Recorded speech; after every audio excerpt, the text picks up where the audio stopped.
J'ai beaucoup d'adolescents qui arrivent dans mon cabinet qui me disent « Mais Laurent, j'arrive pas à m'arrêter de penser, ça cogite trop dans ma tête, ça me prend tout l'espace et du coup ça me stresse encore plus. » Et oui, les pensées qui tournent en boucle, la rumination, ça peut être un signe de stress scolaire.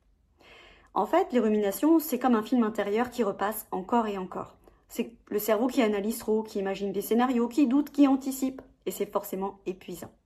Alors, on peut retrouver 3 types de pensées. On peut retrouver la peur du futur. Si j'échoue, si j'y arrive pas, qu'est-ce que je vais faire de ma vie? La dévalorisation. Je suis nulle, les autres sont meilleurs que moi, je vais encore me planter. Ou encore la suranalyse. Et oui, j'aurais dû faire ci, j'aurais dû faire ça, j'aurais pu faire autrement, j'aurais pu faire mieux. En fait, ce qui se passe, c'est que le cerveau adolescent, il est très actif, très rapide, surtout dans les émotions et dans l'anticipation. Donc, quand quelque chose les inquiète, une note, un contrôle, une remarque, le cerveau peut rester bloqué dessus.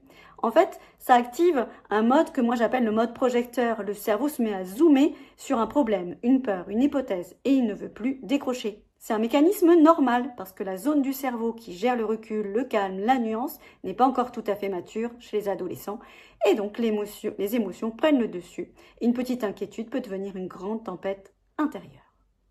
Alors, comment ça va se manifester? Eh bien, ces pensées sont épuisantes. Elles empêchent le cerveau de se reposer et de se concentrer efficacement. Chez les ados, ça peut engendrer des difficultés à s'endormir, mais ça peut ressembler aussi à des pensées envahissantes juste avant un événement, un contrôle, une note importante, des inquiétudes disproportionnées ou la sensation d'être bloqué dans sa tête.